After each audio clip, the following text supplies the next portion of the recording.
5 თეთრია. თბილისის კორექტირებული ბიუჯეტი აქვს დედაქალაქის საკრებულო მცველობები დღეს ხმაურის ფონზე დაამტკიცა.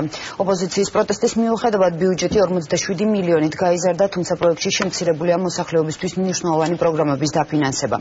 წელს სოციალურ პროექტებზე მთავრობა 7 მილიონი ლარით ნაკლებს დახარჯავს, ქალაქის ხელმძღვანელობის ადმინისტრაციული ხარჯები კი მინიმალური ოდენობით არის შემცირებული.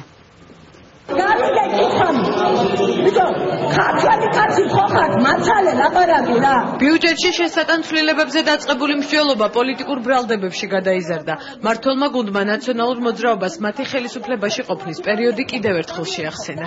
ერთ თვეში რომ 33,000 ლარი გაქვს, ტელეფონში დახარჯი, 4 თვეში ნუმელაპარაკები ძალიან ხო. თბილისის ფონდი სტრიპტიში როგორ იქნის ფულს?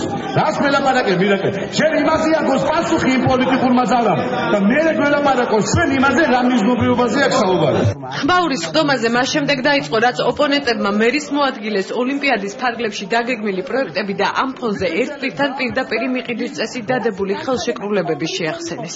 თანხების აბსოლუტური უმრავლესობა იხარჯება სწორედ ერთდროულად მოლაპარაკებით და კიდევ ერთხელ ვიზახით ამტკიცებული 28 მილიონიდან 30 მილიონი დაიხარჯა. ეს ცენტრალური ხელისუფლების გადაწყვეტილება. თუ ვინმე რამეს დააშავებს, თქვენ ხედავთ და ამას უყურებთ, რომ არავის დანდობა არა.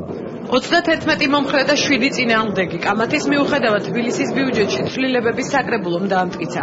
804 მილიონიდან თანხის მოცულობა 851 მილიონამდე გაიზარდა. თანხის ყველაზე დიდი ნაწილი ინფრასტრუქტურაზე დაიხარჯება, თუმცა დაფინანსება შეუმცირდება სოციალურ სფეროს. ბიუჯეტში 2 მილიონი ლარი მეწარმეობის ხელშეწყობის ფონდისთვის გამოიყოფა, რომლის ხელმძღვანელი ყოფილი ვიცე-მერი ალექსანდრე მარგიშვილია. ნამდვილად გაუაზრებელია კამრების შემოჭერის პოლიტიკის ფარგლებში, როდესაც ამხელა სახელმწიფო დანამატს ადამიანი, რომლის წარმატების მაგალითი საზოგადოებას არ უნახავს. ყველაზე არაპოპულარული და კორუფციული უცხება არის დედაქალაქის მერია.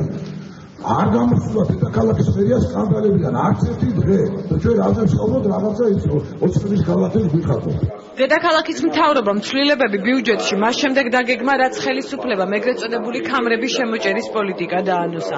განხორციელებულ ცვლილებებთან დაკავშირებით შეკითხვებს დეპუტატები თბილისის მერსაც დაუსვამენ, რომელიც საკრებულოში 4 შაბათს მივა.